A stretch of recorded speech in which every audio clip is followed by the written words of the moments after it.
Buggy. Let's go with Stomp Dog. Stomp dog. Oh, this an easy one here. Johnson Stripper. Ah, this an easy one here. Stomp. Where can I start? When me and Stomp first started shedding, his ideas wasn't as broad as they is now. The thing I love about Stomp is when you catch him in his drive, Shorty will drive you from here to Florida. I mean, and when he gets it in, Joe. And that combination between him and that smoke.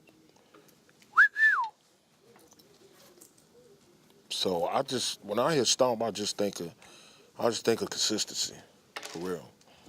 I think of consistency and that push, because he got a certain way of playing, and because he's a left-hand drummer, we don't see too many left-hand drummers around here. So when you see him play, it's like, man, first of all, you already know he really can play if you sit there and watch him. Right. But at the same time, if you listen to him, you hear the reason why, he's Stomp Dog. Okay. Blue. Thanks to you up in that room, cuss me out all the time. Back Who? up on Iverson Street. Who, me? You used to go on me on Oh, Iverson yeah, Street. yes, I did. Call me up to the bus shit. I had to make you better. Bug is like the mean teacher in school, man. Okay, Blue. What's I up? had to make you better, though. Go on me, boy. I'm going to give you Big Young. Oh, Tender steak with Fruit Loop eating ass nigga. who? Big Young? Yeah, Big Young. Are you talking about me? No. Did I say one-eyed anything? When I called you one-eyed, You talking? You talking to you. on What trick bag? Say that. Right. What trick bag? All right, this is a trick back to my brother. When I hear Younger, I can see a little bit. I hear a little bit of me back in the day when I was with Junk, because that's the band that he's playing with now. That's all I really heard him play for. So I hear that he's working hard to get better, because you can hear him. He sounds better every time I hear him. That's not a knock. Junkyard is a difficult band. If anybody ever played, they know that. He'll get there, fam. But I hear the consistency, and all of us got that. Trying to get better, trying to stay new, but still stay where you at, stay in your lane, because Junkyard in their own lane. And, I just hear that consistency and improvement every time I hear him. So that's where I'm at with him. All right. And now I'm going to give you Blue. Wow.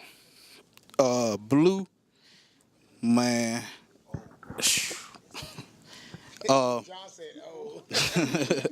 No, Blue, I remember in my younger days when I was first learning to play drums and everything. While you was playing with Junkyard back in 92, 93, yeah, the Metro World joint, I'll never forget that. You were Petey. Tore that joint up.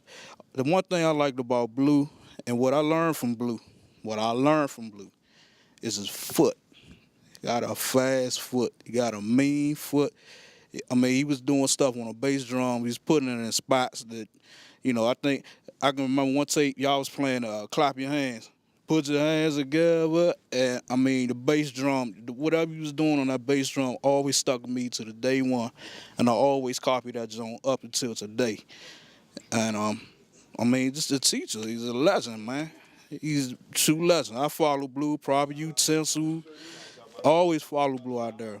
That's my teachers. Everybody around the room, I follow Buggy, Stomp. Everybody, man. Yeah. All right. So we're going to go to Shannon, and I'm about to let Shannon do her intake on her pick of 3 drummers. All right, you ready? I'm doing my intake of. You doing your intake of Quick, Stomp Dog, and Blue. Oh my goodness. Whew, that's a lot. I'm gonna try to make it short. I'm gonna start with Blue first because I'm in Blues, his old tapes and stuff I'm listening to right now because that R.E. feel is really like I'm loving it. Like it's teaching me some stuff right now that I didn't know before.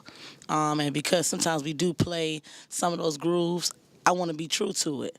So and all his just listening to him, it's like you don't have to worry about a whole bunch of just being all over the place. Like he just play, he lock it like it's just tight, and it also it keeps that old feel, the old school. Not saying you old school, nothing like that, but he well yeah he is. You're right, he is, and that feel he never loses. And so I appreciate that. I really definitely learned that from him to try to incorporate in what I'm doing. Stomp. I don't know, Stomp. I'm just amazed that he's left-handed and can play the way that he plays. Like that's one thing right there. Cause like Bug said, you don't see too many left-handed drummers in this area anyway, and that's good, right? And Stomp is real clean. Like Stomp he look like he always having fun when he playing. And even if something may be wrong, I've never known because he always smiling when he's just like cranking, like really. And that's what's up. And when I say Stomp, I gotta say clean. That's all I can say. Then that covers the whole 9. You know what I mean? Me having my foot broke really changed my whole mind about playing drums, man. Trust me. Wow. Cause when you can't play, you feel it. And a couple of us been in those situations. Yeah. I ain't from Blues, but we. Yeah, you messed your foot up. I mean, I was at the show watching Big Young play for me. I'm on the side like this. Cause it was just the habit of just wanting to play, but I couldn't. Yeah. My foot was broke. Right. Like, Yeah, that's serious. When I got better, I'm gonna change my whole attitude about playing drums, man. I was in the hospital, Slim, and would go to sleep, and I would get up at 12 o'clock as if I was getting ready to go on stage, and I would literally stand on to the side of the bed, do this.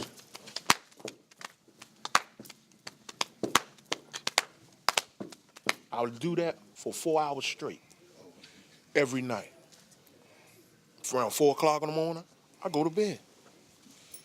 I go to bed like I just played at my show. I was doing that in the hospital.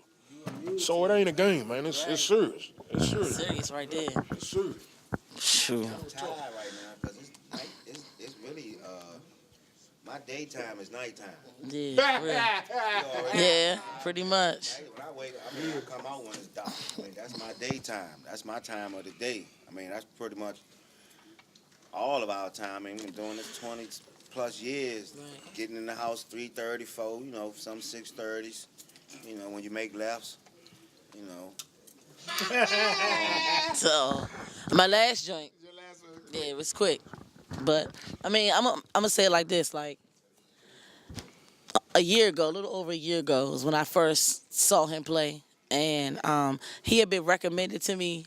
And I was in a mindset of, I ain't trying to go really hear nobody else play. I mean, I'll just learn it. It'll come when it come or whatever. But when I went to hear him play or whatever, it was just like,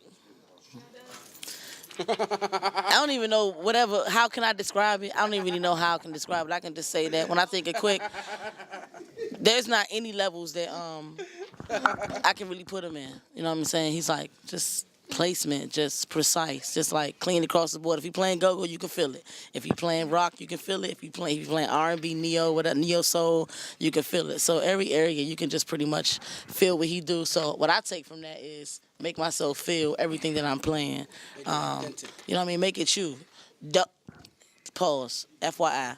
Don't try to be like nobody else. No matter who you listen to, no matter what you learn it, but you gotta make it you. Because if you don't, then it's gonna sound copy, it's gonna sound like crazy, and then it's not gonna make people party. If your goal is to make them dance and party and feel your beat, make it be you. I'm gonna take something that I learned from whoever, and I'm gonna make it me. So that's I won't put it out there. Okay. All right, so we're gonna go a step here because we got two more questions for two people who been in the room, and this one is for you, Big Six. Question question is, what is the key to having a successful band? Wow. At this point in my life, you want to ask me this question? Wow. Before I answer the question, I just basically I ain't even come here for no TV time, man. I came here to really support these guys. I'm one who was lucky enough to have Quick as a drummer, Stomp as a drummer, and one story I want to just tell this. There's not too many bands that can do this. I remember one day, it was on a Saturday, Backyard had to play in North Carolina, right?